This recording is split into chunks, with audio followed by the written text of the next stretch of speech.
মাধ্যমে এই বার্তাটা যেন তার কাছে যায় যে বিধানসভা is not that much week.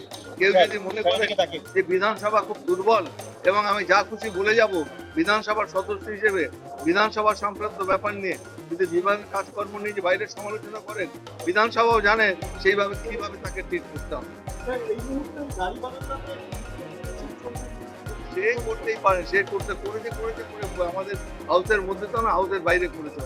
সে রাস্তাঘাটে কি করলো না করলো আলাদা কথা, কিন্তু বিধানসভা সংক্রান্ত বিষয় নিয়ে বাইরে বিবৃতি দিয়ে ওই যে নিজেকে হিরো বলে জাহির করার চেষ্টা, বিধানসভা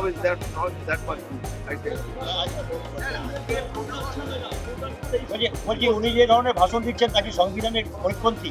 100 বার 100%।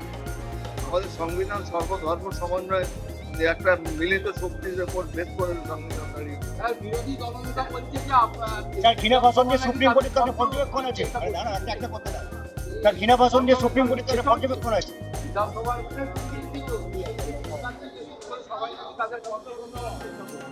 বিধানসভায় সবাই বক্তব্য রাখলেন।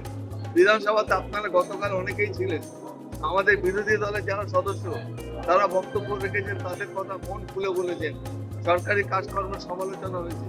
আমি তো সব সময় বলি বিধানসভাতে আসুন, সরকারি কাজের যদি রকম আপনার দুর্বলতা থাকে, যদি সমালোচনা করতে হয় বিধানসভায় করুন, মন্ত্রীরা থাকবেন, তারা নিজেদের সংযত করতে পারবে, এটা হওয়া দরকার।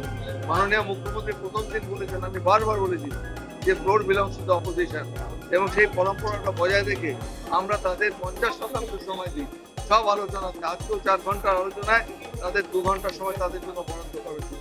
তারা আসবেন কি আসবেন না তাদের ব্যাপার, কিন্তু আমরা আমাদের দৃষ্টিভঙ্গি খুব পরিষ্কার।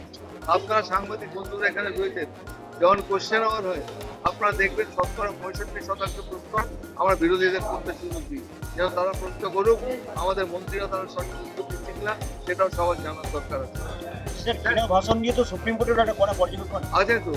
এরা ভাষণ কি বলবো, আপনি ওদেরকে বলুন যে সমস্ত কথা ওদের কাছে জানানো দরকার হয়েছে, যারা এখানে বাইরে দাঁড়িয়ে আস্ফালন করে বেড়াচ্ছে। স্যার, ওদের মধ্য থেকে অগ্নিমিত্রা পাল সহ বাকিরা অভিযোগ করছেন যে তারা ওয়ালে নামেনি, তারা এমনি দাঁড়িয়ে প্রতিবাদ করছিলেন, কিন্তু তাদেরকে সাসপেন্ড করা হয়েছে। এবং একজন বিধায়ক তিনি তার দাবি যে তিনি সেদিন বিধানসভায় উপস্থিত ছিলেন।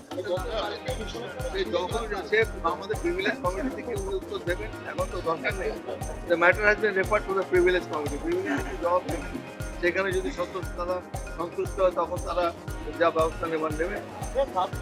বলছেন বিশ্বনাথ তারা বলছেন যেভাবে চিন্তা চেঁচামেচি হলো, আমাদের যারা গান করতে এসছেন বিধানসভার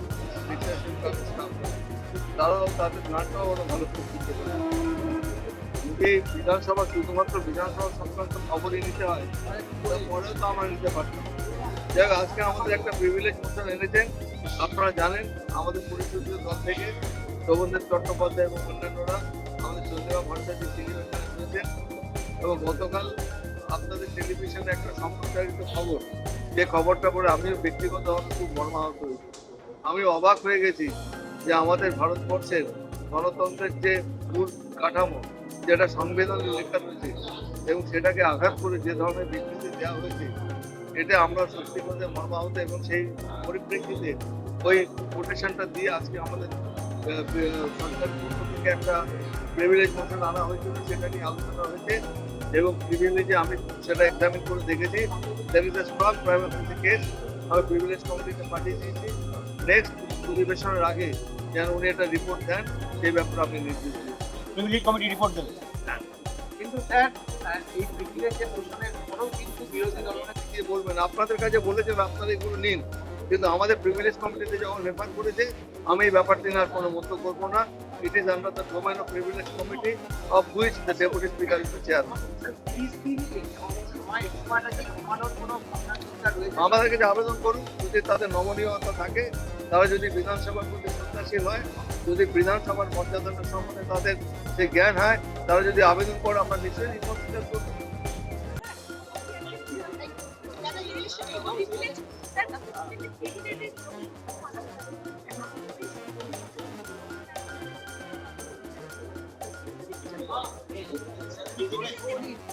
হ্যাঁ, গরিত কথা বলছে, যে ধরনের বিবৃতি দিয়েছে এটা সম্পূর্ণ সংবিধানের পরিস্থিতি।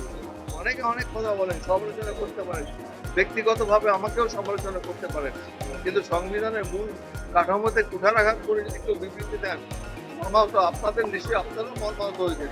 এখানে আপনারা যারা সাংবাদিক বন্ধুরা রয়েছেন, আপনি বলুন তো, আপনারা তো বিধানসভায় আসেন, আপনারা জাতি ধর্ম নির্বিশেষে বেছে বেছে আপনাদের কার্ড দেওয়া হয়? উনি কি কথা বলছেন ওখানে দাঁড়িয়ে?